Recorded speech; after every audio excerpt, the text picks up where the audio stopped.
सरदार माँ और बहनों, भाइयों, नौजवान साथियों, शह नशीन बतशरीफ फरमा धूलिया के आमदार वो उम्मीदवार MIM पार्टी जनाब फारूक शाह साहब, हैदराबाद से तशरीफ लाए आमदार जनाब माजिद हुसैन साहब, जनाब शोएब मुल्ला साहब और मंच पर बैठे हुए तमाम मेरे मंजलिसी साथी और अभी समाजवादी पार्टी के जो जिला सदर मजलिस इत्तेहादुल मुस्लिमीन में शामिल हुए हैं, इंडियन यूनियन मुस्लिम लीग ने भी मजलिस में उनकी तारीफ और शामिल हुए हैं। मेरे अजीज दोस्तों और बुजुर्गों, मैं आपको ये बताने के लिए आया हूँ कि 20 नवंबर के दिन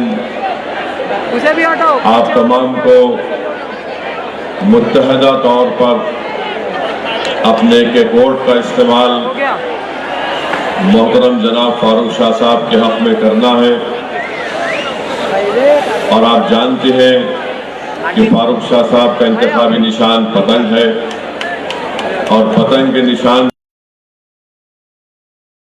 पर आपको बटन दबाकर अपने इत्तेहाद को कामयाब और कामरान करना है। मैं धूलिया के ऊपर आने से पहले हमारे मीरठ से जो मजलिस के उम्मीदवार है डॉक्टर महेश कामले साहब के बारे में कुछ कहना चाहूँगा, क्योंकि लाइव टेलीकास्ट के जरिए मीरठ में वहाँ पर स्क्रीन लगाकर कई लोग बैठकर आज की इस इलेक्शन मीटिंग को सुन रहे हैं। तो मुझसे ये कहा गया कि मैं हमारे भाई डॉक्टर महेश कामले साहब के बारे में भी, जो हमारे ज़िले के सदर भी हैं सांगली के और MIM पार्टी के उम्मीदवार हैं, डॉक्टर महेश कामले साहब, मैं मीरठ की आवाम से अपील कर रहा हूँ, मैं आ नहीं सका, मैं आपसे माफ़ी चाहता हूँ, मगर आज धूलिया में एक जलसा है, उस जलसे से मैं मीरठ की जनता से अपील कर रहा हूँ कि आप हमारे एक एक्टिव डिस्ट्रिक्ट प्रेसिडेंट को कामयाब और कामरान करिए, उनको भी अपना वोट देकर, क्योंकि आप जानते हैं कि जब विशालगढ़ मस्जिद का वाकया हुआ, अवामी जायदादों को नुकसान पहुंचाया गया, तो उस वक्त अगर कोई दौड़ते हुए कोई गया तो उसका नाम डॉक्टर महेश कामले था। और मैं मीरठ की जनता को ये बात याद दिलाना चाहता हूँ, वहाँ पर जो मशहूर दरगाह है हजरत ख्वाजा श्यामला मीर साहिब की, 2021 में मीरठ में 155 करोड़ रुपये उसके लिए मंजूर किए गए थे, मगर जैसे ही अजीत पवार मंत्री बने उन्होंने इस फंड को खत्म कर दिया। और फिर जानते हैं आप कि वहाँ पर जो सुरेश खाड़े साहब है, जो गार्डियन मंत्री है, मिनिस्टर है, छत्रपति शिवाजी महाराज के नाम से एक रोड है जो अब तक नहीं बनाई गई। बातें तो बहुत करते हैं छत्रपति शिवाजी महाराज के बारे में, जब उनके नाम की रोड मीरठ में है उसको सही नहीं किया गया।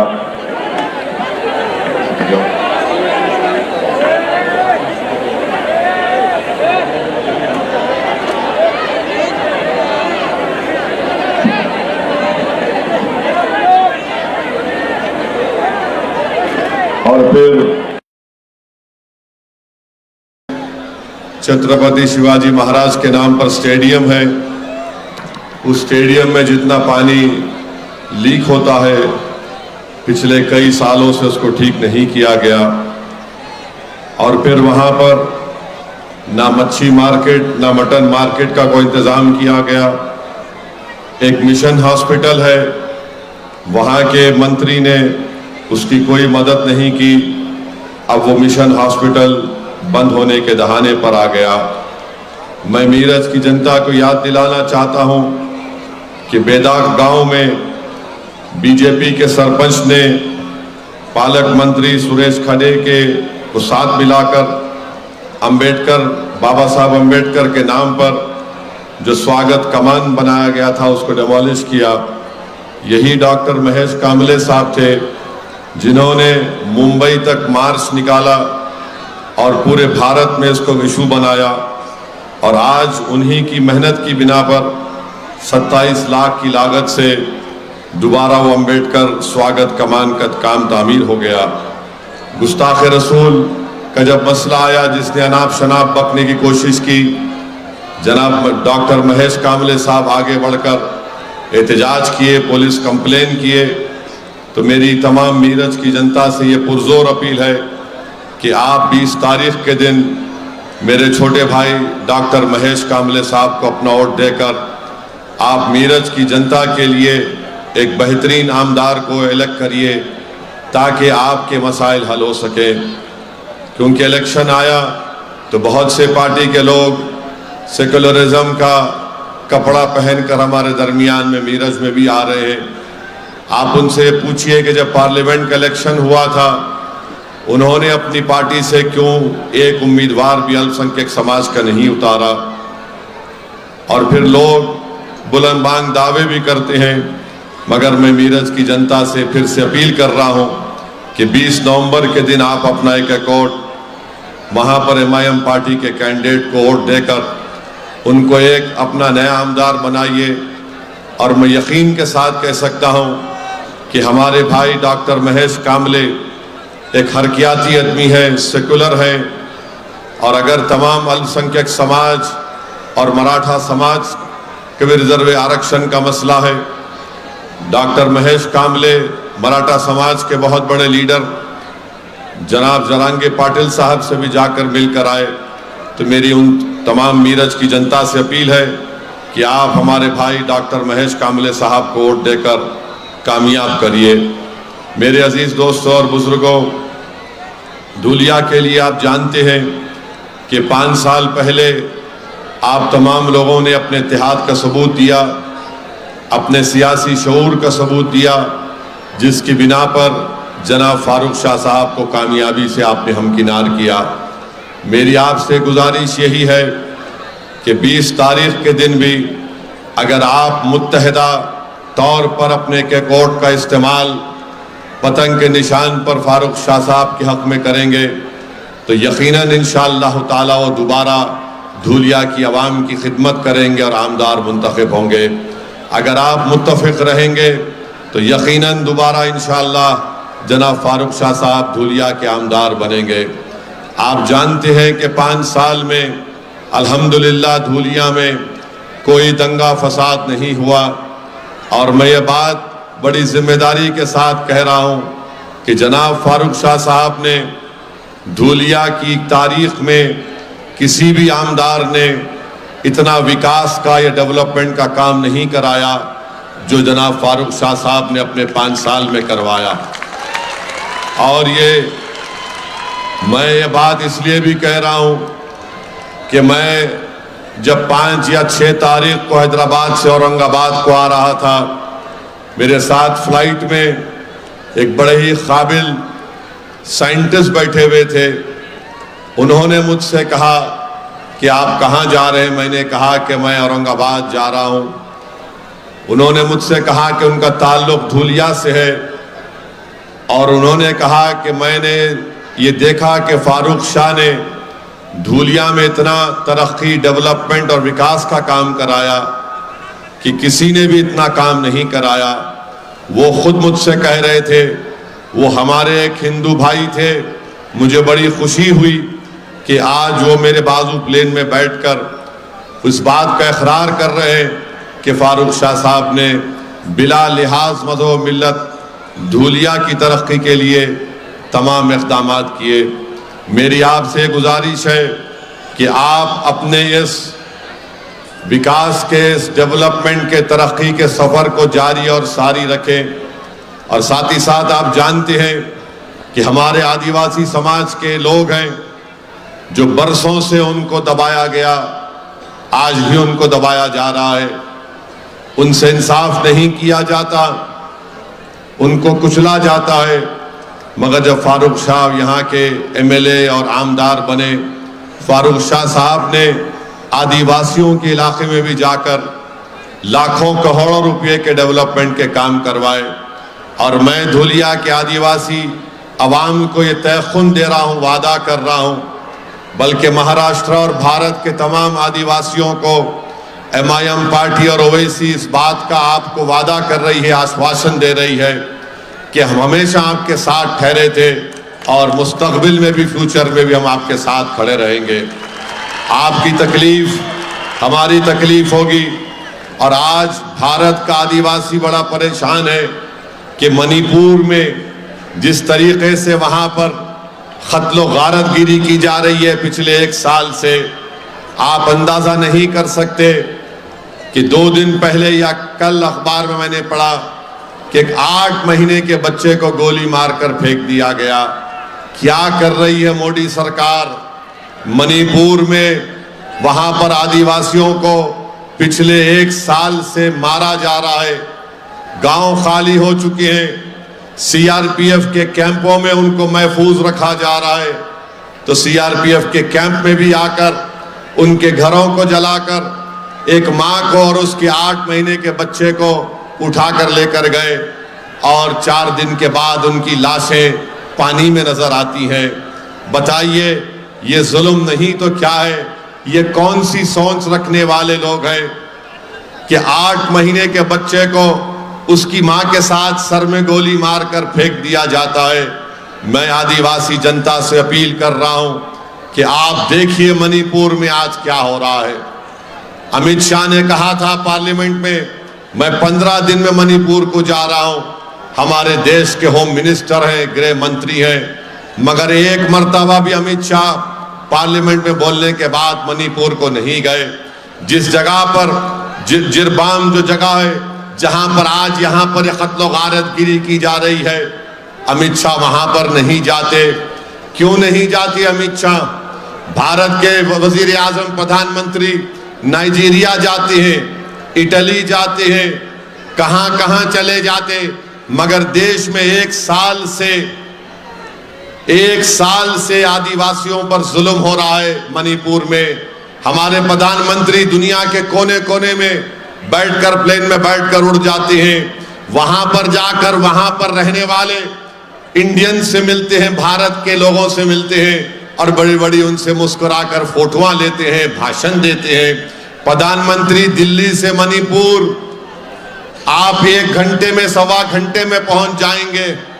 आप देश से बाहर जाकर वहां पर बैठने बसने वाले भारत के लोगों से आप मुलाकात कर रहे हैं, मगर मणिपुर जल रहा है नरेंद्र मोदी, मणिपुर जल रहा है अमित शाह, जहां पर आदिवासियों के खून की होली खेली जा रही है। हर एक के पास मणिपुर में हथियार है और गरीब आदिवासी पिट रहा है। मैं ये कहना चाहता हूं कि हुकूमत जिम्मेदार है, मोदी की हुकूमत जिम्मेदार है जो मणिपुर में आज आदिवासियों पर जुल्म हो रहा है। आप, मैं सोच भी नहीं सकता कि कोई 8 महीने के बच्चे को गोली मार सकता है।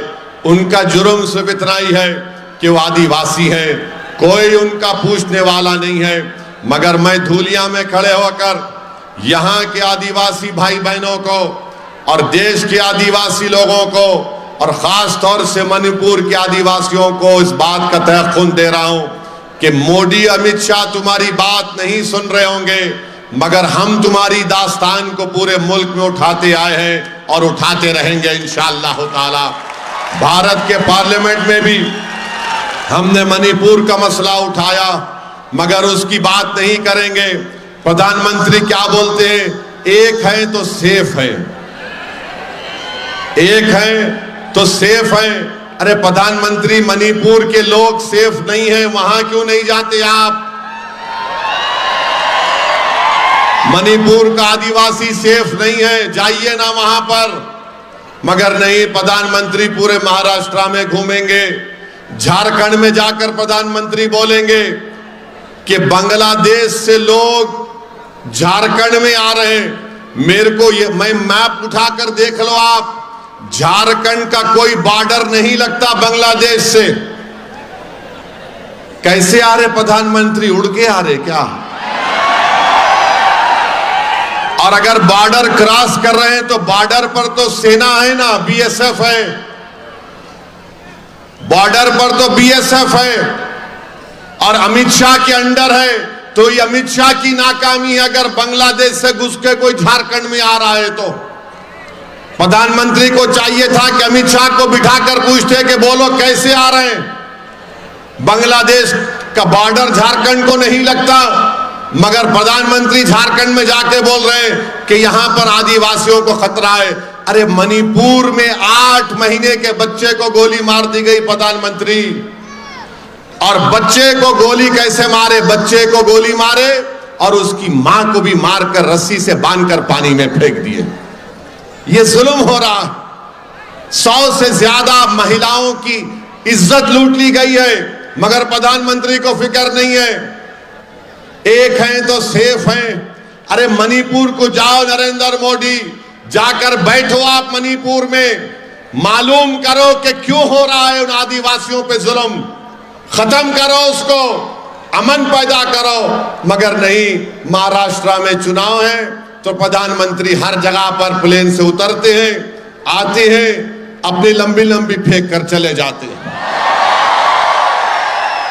और फिर आप देखिए धूलिया में या महाराष्ट्र में चुनाव हो रहा तो उत्तर प्रदेश के मुख्यमंत्री को ला लिए यहां पर।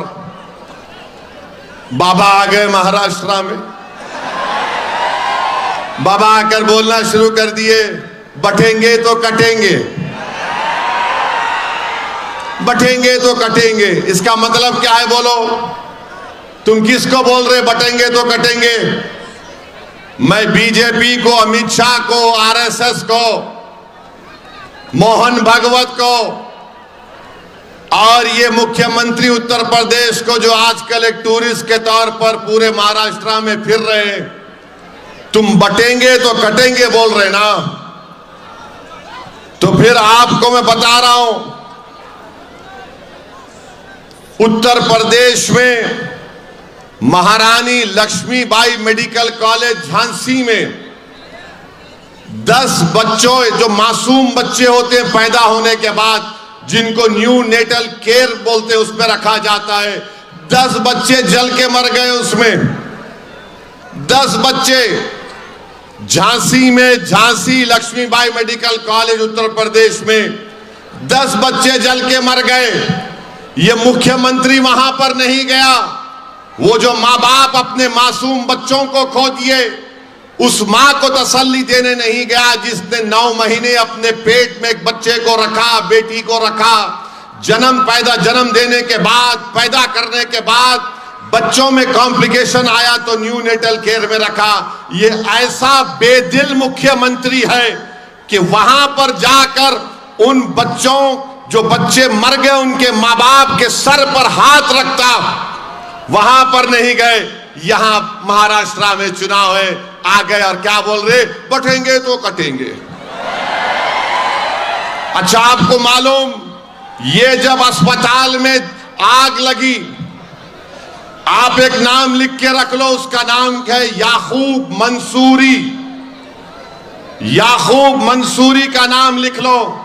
याकूब मंसूरी की बीवी ने 2 जुड़वा बच्चियों को जन्म दिया, उनको न्यू नेटल केयर में रखा गया और याकूब मंसूरी उस न्यू नेटल केयर के वार्ड के बाहर सो रहा था। आग लगी तो याकूब मंसूरी अंदर कूद गया। अंदर कूदकर उसने 10 ऐसे मासूम 6 महीने के, 3 महीने के बच्चों को बचाया और उनको लाकर 10 बच्चों को उसने जान बचाई।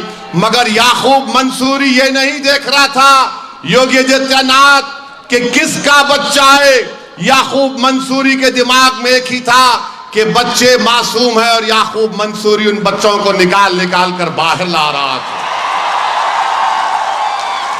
और हुआ क्या? और हुआ क्या? याकूब मंसूरी अपने 2 बेटियों को बचा नहीं सका, उसकी दोनों बेटियां आग में जल गई। याकूब मंसूरी की दोनों बेटियां आग में जल गई।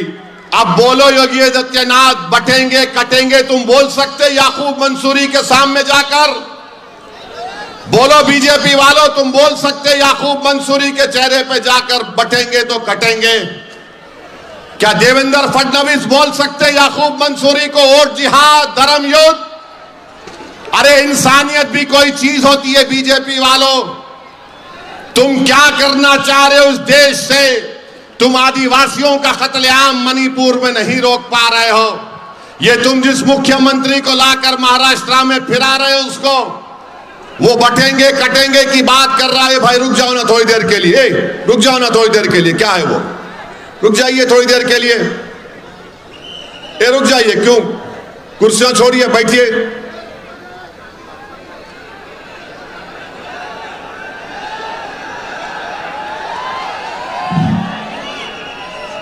अरे लोग खड़े हैं भाई, आप क्यों कुर्सियां लेकर आ रहे हैं? आज आप देखते हैं कि ये बातें कोई नहीं करता। प्रधानमंत्री नहीं बोलेंगे, देवेंद्र फडणवीस नहीं बोलेंगे, मोहन भागवत नहीं बोलेंगे, और ये उत्तर प्रदेश का मुख्यमंत्री योगी आदित्यनाथ नहीं कहेंगे।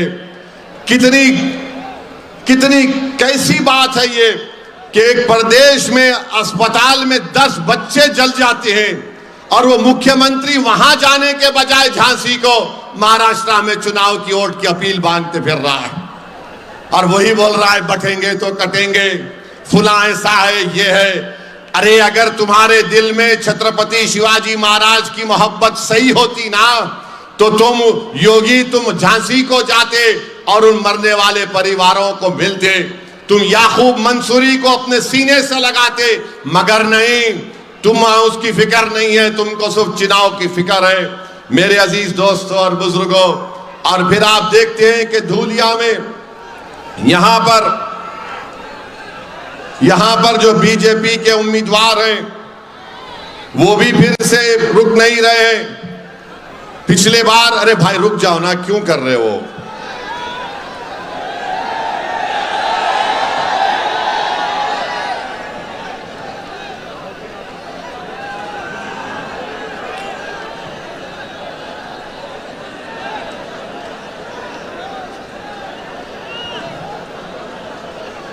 जितने लोग बैठ सकते बैठ जाओ भाई, थोड़ा बैठ जाओ ताकि उनको देखने में आसानी होनी। बैठ जाइए आप।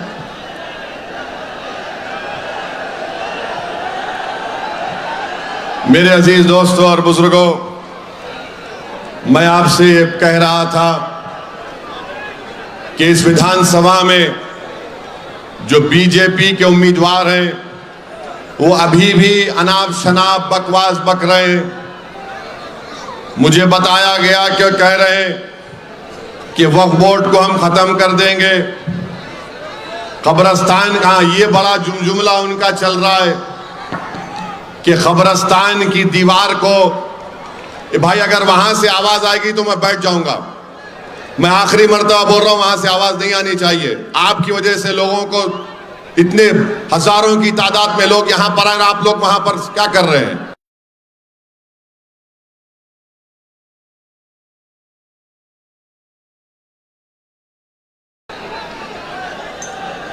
ये बीजेपी का कैंडिडेट रुक नहीं रहा है, अनाप शनाप बक रहा है और कह रहा है कि हम कब्रिस्तान की दीवार को तोड़ देंगे। अग्रवाल साहब,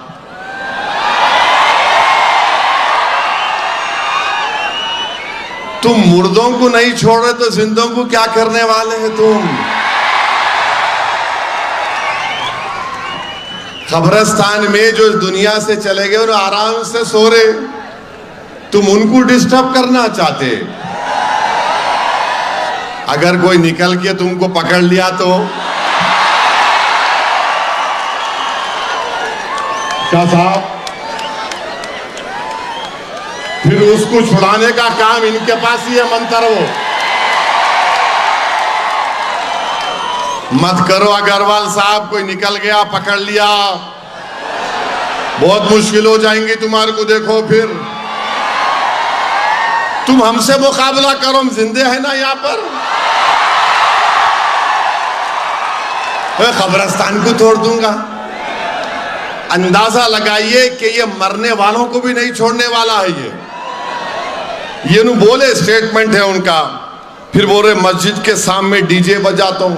क्यों, आप डिस्को डांसर है?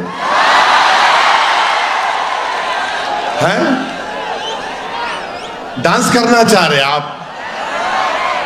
जाओ आप, वो आता ना टीवी पे कौन अच्छा थैया करता, वहां जाओ उधर। मैं डीजे लगा के नाचता हूं। अरे क्यों लगाता डीजे बाबा तू? डीजे लगा के तेरे को नाचना है तो लगा अपने घर में, अपने आप बीजेपी के ऑफिस में लगा के नाच ले, मोदी का चेहरा लगा के नाच ले, ये कर ले। मस्जिद के सामने डीजे लगा के नाचता हूं। मत नाचो, कमर बल खा जाएंगी प्यारे, देखिए।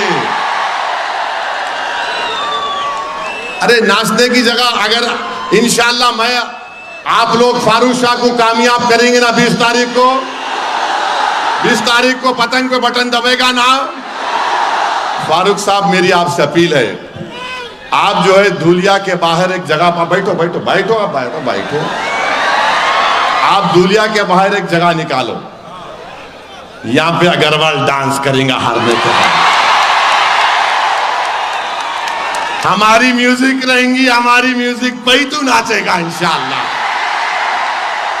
और 20 तारीख के दिन हम जो डीजे बजाएंगे ना, और वो डीजे में क्या आवाज आएंगी अग्रवाल साहब, पतंग को ओढ़ दो, पतंग को ओढ़ दो, पतंग को ओढ़ दो। मस्जिद के सामने डीजे लगा के नाचते,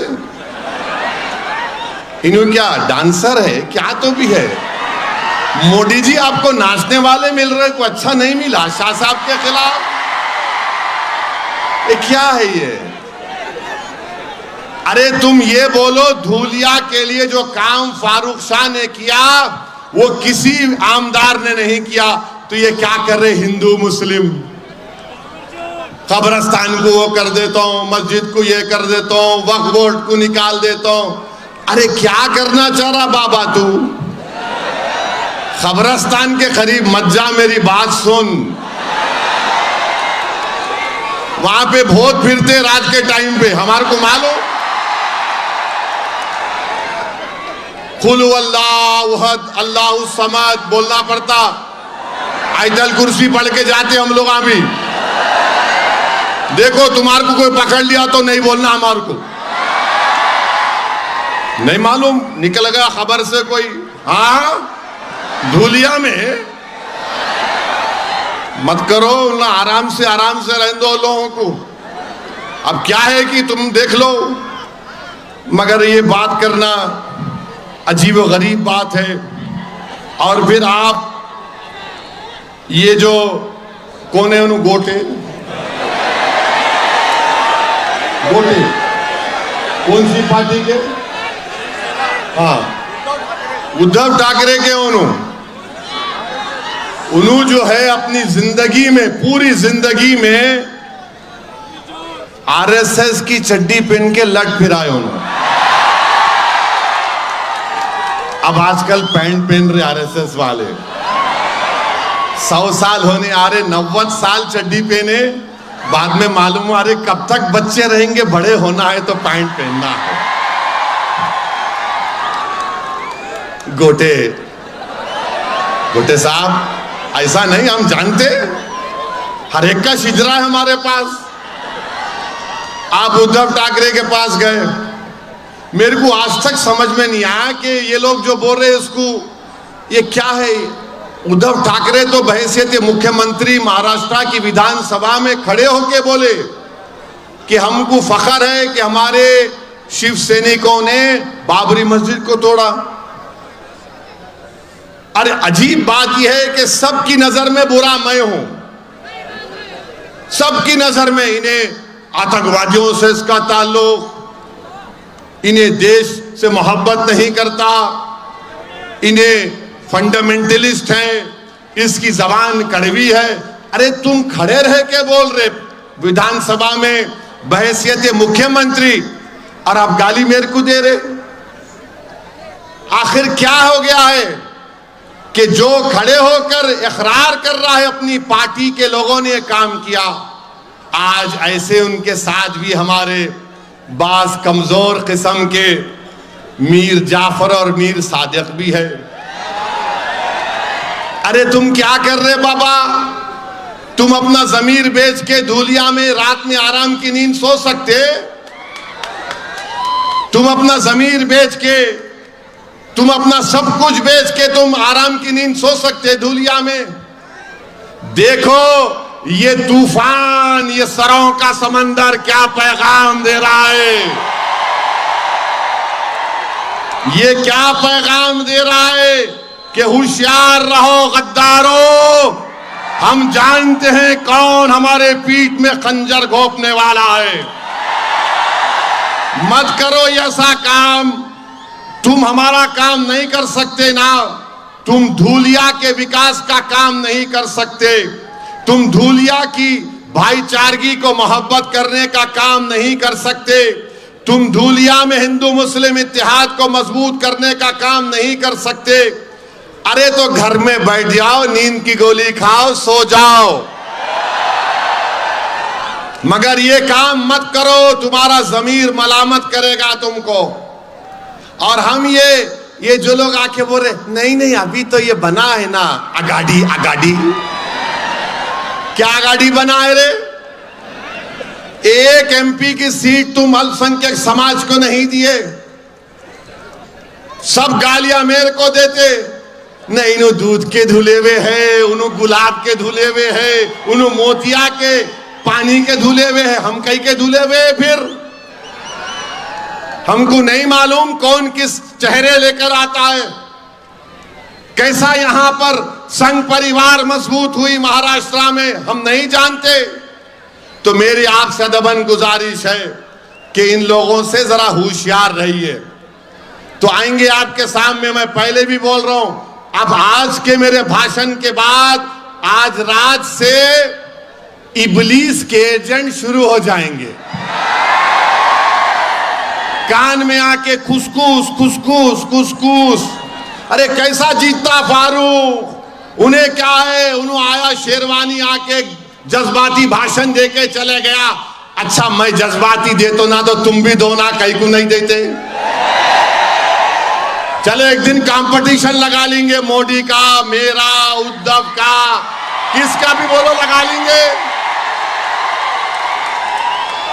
अरे उन्हें बहुत बोलता, अरे बोलना पड़ता, जिंदा रहना है तो बोलना पड़ता, खामोश मुर्दा लोग होते, हम जिंदा लोग हैं, जिंदगी का सबूत दे रहे हैं। और तुम ये समझ रहे कि हम खामोश हैं, तो खामोश नहीं रहेंगे। हाँ, धूलिया के पार्लियामेंट के इलेक्शन में हमने मोदी को हराने के लिए, भाजपा को हराने के लिए हमने ताई का साथ दिया, हमने ताई का साथ दिए ना, और ये बोल के दिए फर्स्ट इनिंग तुम्हारी, सेकंड इनिंग फारूक की इंशाअल्लाह। हम ये नहीं बोले कि अभी भी तुमको देंगे, हम बोले अब ले लो। और ये फारूक शाह थे जो हैदराबाद को, सुनो क्या हुआ, आवाज नहीं आ रही? आ रही ना? ये आवाज चालू करो जी जरा, आवाज चालू करो, अपन चालू है, फुटने वाले नहीं है। यही फारूक शाह साहब थे जो हैदराबाद को 2 मरतबा है मेरे पास, आ रहा ये शोएब मुल्ला पलटा उधर, पूरा पलटाओ, आ रही आवाज, नारे तकबीर, पूरी आवाज आ रही ना मियां? ये यार ये धूलिया के नौजवान बहुत चालू है माशाअल्लाह, तुम लोग आज गुगली डाल रहे मेरे पे। तो फारूक शाह साहब 2 मरतबा हैदराबाद को आए, एक मरतबा के बोले साहब धूलिया पार्लियामेंट के बारे में आपको सुनना पड़ेगा मेरी बात। मैं बोला क्या है, इतनी दूर से आया बगैर बोले क्या है, बोलो। बोले इसमें आप छोड़ दो, खामोश हो जाओ, अरे मेरा इम्तियाज जलील भी लड़ रहे ना, क्या करूं मैं? बोले नहीं साहब, धूलिया के लिए कुछ नहीं करना। मेरा शाह साहब आप आगे बढ़ जाओ। बोले साहब नहीं, हमको अब की बार बीजेपी को रोकना है। मैं बोला मैं सोच के बोलता हूं। फिर 3 दिन के बाद फिर फारूक शाह आ गए। अरे बोला क्या तो भी है फारूक शाह साहब, आप हैदराबाद जा ही नहीं रहे क्या? बोले नहीं साहब, आप जबान देना मेरे को, आप कैंडिडेट नहीं देंगे यहां से। मैंने फारूक साहब से कहा जब आप इसरार कर रहे हैं और आप ये कह रहे हैं कि फिरका परस्त ताकतों को रोकने के लिए भारत में हिंदू मुस्लिम इत्तेहाद और आदिवासी अल्पसंख्यक समाज के इत्तेहाद को मजबूत करने के लिए आप कह रहे हैं कि नहीं देना चाहिए, धूलिया में मोहब्बत की फिजाओं को आम करने के लिए। मैंने कहा जाइए फारूक शाह साहब, हम वादा कर रहे हैं आपसे कैंडिडेट नहीं देंगे। हमने कैंडिडेट नहीं दिया, हम कैंडिडेट नहीं दिए। अगर हम कैंडिडेट दे देते तो ताई कहां जीतती? नहीं जीतते थे ना। अपन खाली डिफेंड करे तो ऐसा 50-60 निकाल लेते। अब फारूक शाह साहब बैटिंग करे तो उन्होंने बहुत दूर चले जाते, तो फारूक शाह साहब को क्रेडिट जाता। उन्होंने बोले नहीं देना, नहीं दिए। अब आप क्या करेंगे, किसको देंगे? आप लोग किसको देंगे? जरा वो दूर तक हाथ उठाओ, मेरे को दिख रहा। वहां भी आता हाथ उठाओ। अब की बार फारूक शाह, ये 20 तारीख को आपको अपना एक वोट जरा फारूक शाह साहब को पतंग के निशान पर बटन दबा कर दीजिए। ये जो लोग हैं, हाय हाय भी खत्म नहीं कर रहा, आराम से बैठो तो। और फिर हाय हाय हाय हाय हाय हाय हाय बोल रहा हूं उनके बारे में बोल रहा हूं, साइकिल के बारे में बोल रहा हूं, फिक्र मत करो तुम। हाँ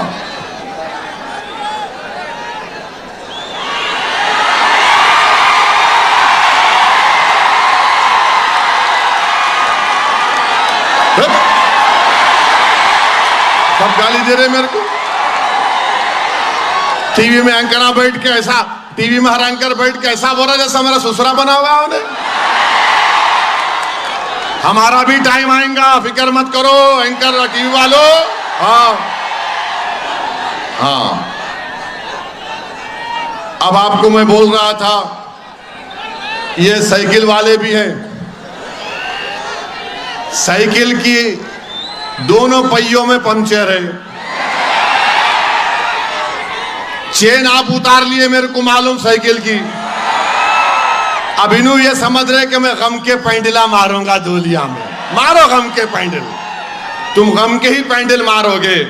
मगर इनका मकसद क्या है कि ये इनको पैसे दोनों से मिल रहे, इनको दोनों से। अब ये क्या कर रहे, मिठाई खा रहे, आपके इत्तेहाद को तोड़ना चाह रहे, आपको कमजोर करना चाह रहे। याद रखिए, याद रखिए, ये इलेक्शन फारूक शाह का नहीं है, ये इलेक्शन धूलिया के अमन को मजबूत करने का है। ये इलेक्शन धूलिया के विकास का जो काम फारूक शाह ने शुरू किया उसको आगे लेके जाने का है।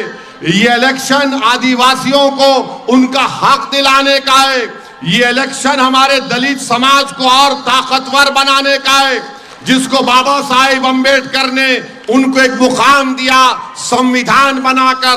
तो ये इलेक्शन 20 तारीख के दिन पोलिंग हमारे दलित समाज को साथ लेकर उनका दिल जीतकर उनको ताकतवर बनाने का इलेक्शन है। ये इलेक्शन मेरे अजीज दोस्तों और बुजुर्गों धूलिया को मजबूत बनाने का है। ये इलेक्शन मेरे अजीज दोस्तों और बुजुर्गों उन ताकतों को रोकना है जो मजहबी इबादत गाहों को खत्म करना चाहते हैं, जो वक्फ बिल को कानून बनाना चाहते हैं। तो मेरी आपसे गुजारिश एक ही है कि एक एक वोट का इस्तेमाल करिए। 20 तारीख के दिन सुबह अपने घर से निकलिए, अपने माँ और बहनों को लेके जाइए, पोलिंग बूथ को जाइए, धूलिया के आपके इत्तेहाद को मजबूत रखने के लिए याद रखिए, ये गोटे और अग्रवाल धूलिया के लिए इलेक्शन नहीं लड़ रहे। धूलिया के लिए अगर कोई इलेक्शन लड़ रहा है तो उसका नाम फारूक शाह है।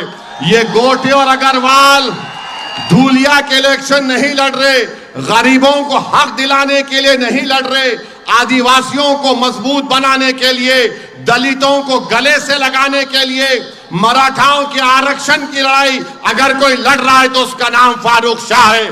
तो मैं आप तमाम से अपील कर रहा हूं कि 20 तारीख के दिन अपने वोट को जाया मत करिए। अरे ये कौन है ये लोग जो हमेशा जब हम कामयाबी की सिमत आगे बढ़ते हैं, जब हमको हमारी मंजिल मकसूद नजर आती है, तो ये लोग पीछे से वार करने वाले बुज़दिल लोग हैं। अरे समाजवादी ये कौन सा इनका, अच्छा समाजवादी भी आगाड़ी में है नहीं है ना, आगाड़ी में है समाजवादी। तो गोटे भी लड़ रहे फारूक के खिलाफ, ये साइकिल वाला भी लड़ रहा, और उधर अग्रवाल साहब है। माने ये तीनों एक होकर एक फारूक से लड़ने को आ रहे, माने तीनों एक साथ हो गए। तू ये कर, तू वो कर, मैं ये कर। बहरहाल तीनों का काम क्या है? कैंची किंग किंग किंग किंग कठिन करना खाली। तो कैंची को चलने मत दो धूलिया की आवाम। मोहब्बत को आम करो, नफरत को खत्म करो। देश के प्रधानमंत्री यहां पर आए थे, आकर यहां पर धूलिया के तमाम डिस्ट्रिक्ट के अपने लोगों को बुलाया और बड़ी बड़ी बातें की। अब आपको हम बता रहे हैं, प्रधानमंत्री तो भाषण बहुत करते हैं, मगर मैं आपको बता रहा हूं, धूलिया की आवाम मेरी इस बात से मुत्तफिक होगी। और वो क्या है सुनो आप, अब वो क्या है जरा सुनो आप। कहां है वो?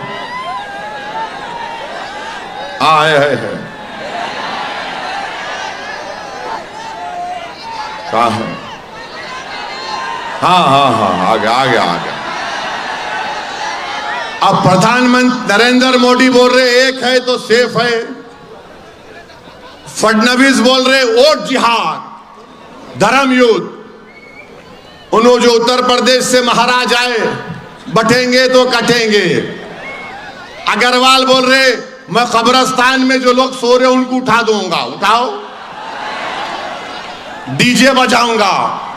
गोटे आरएसएस के हैं, मगर असली मसला धूलिया में क्या है? प्राइस राइस, कीमतें आसमानों को छू रही हैं, जो कोई नहीं बात कर रहे। और क्या कीमत है? मैं बोलना चाह रहा हूं गोटे को, अग्रवाल साहब को, मोदी को, योगी को और फडणवीस को और शिंदे को भूल गया, इतनी देर नहीं बोला। तो जवार की कीमत 2014 में 30 रुपए थी, अब मार्केट में, धूलिया की मार्केट में उसकी कीमत 50 रुपये है। कितनी है?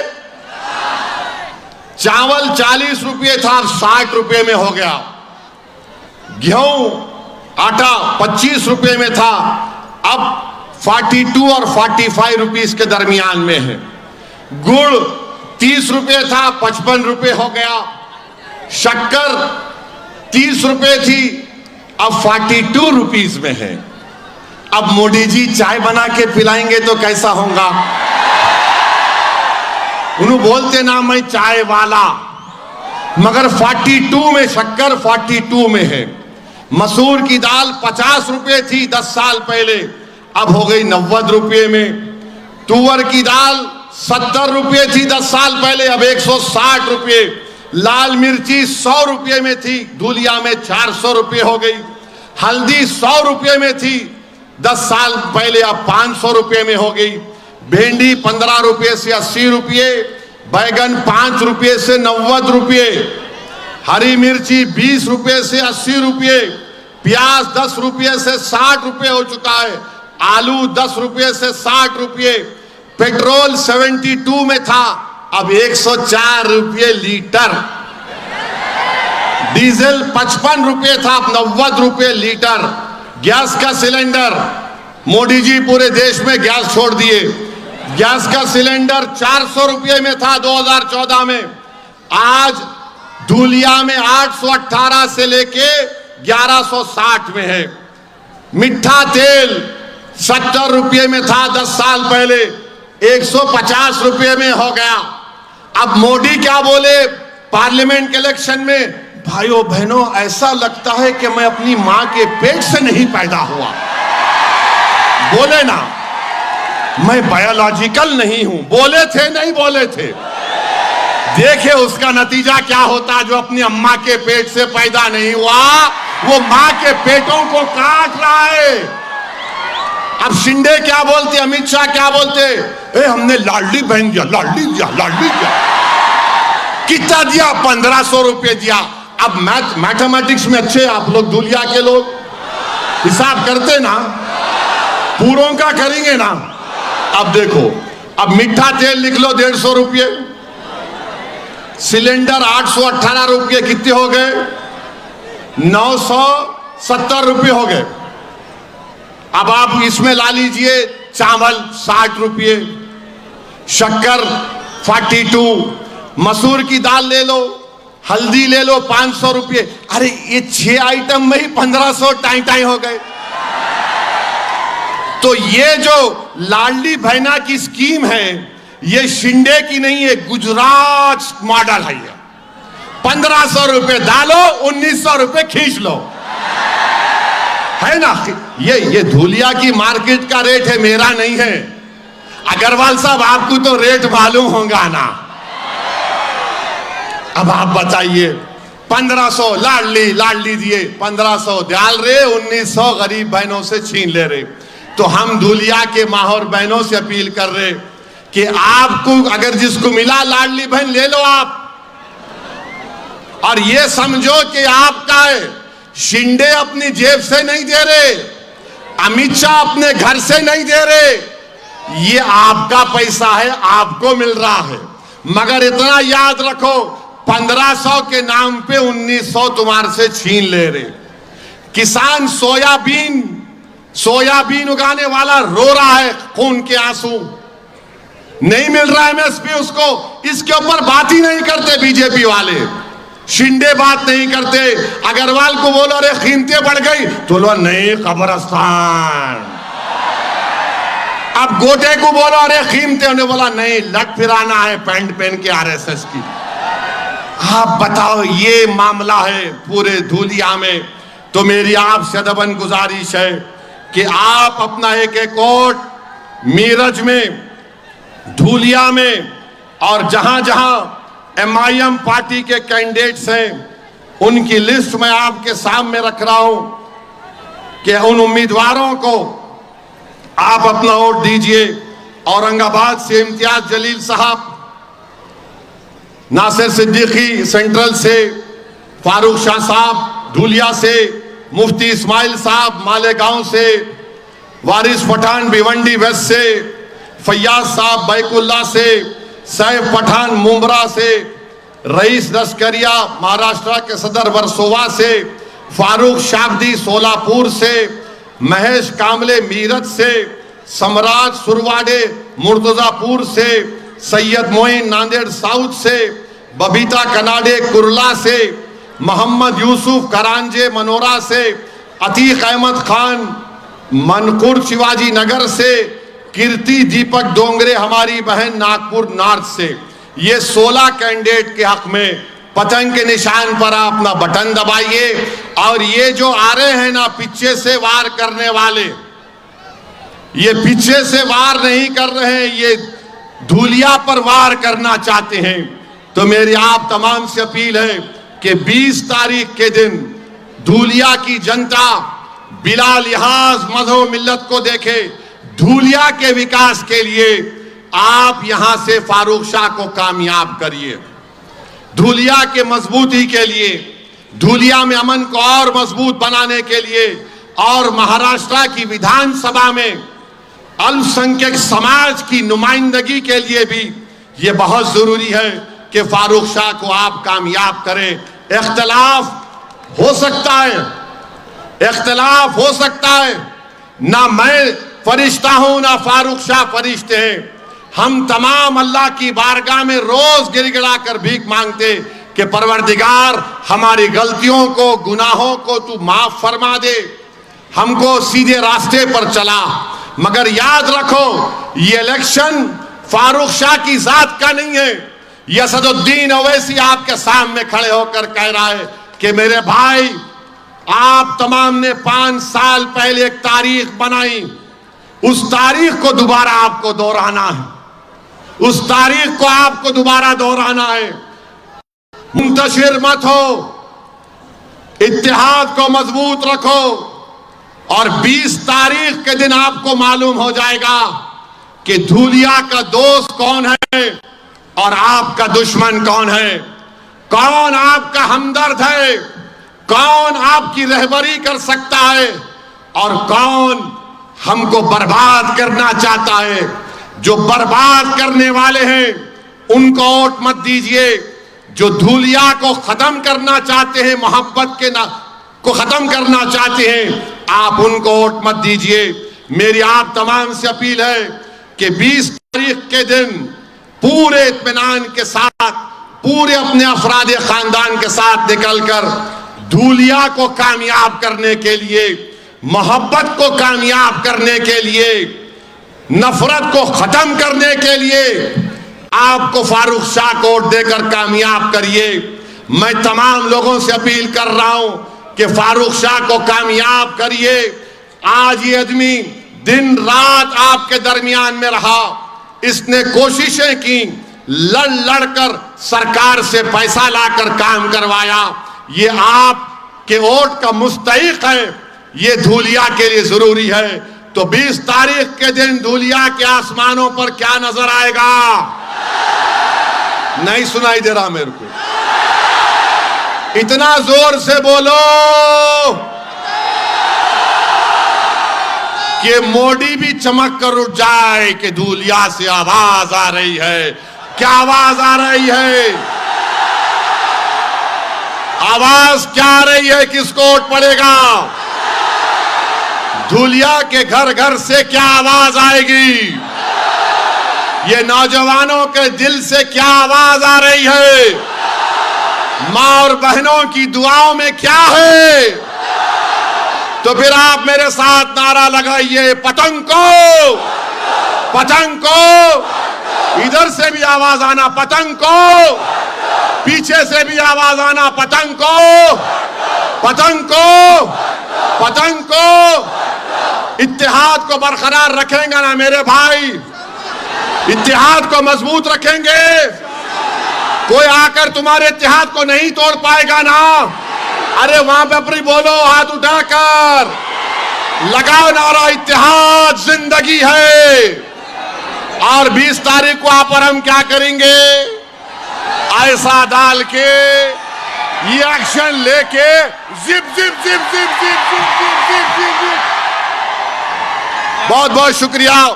अल्लाह आपको कामयाब करे। अस्सलाम वालेकुम व रहमतुल्लाहि व बरकातुहू।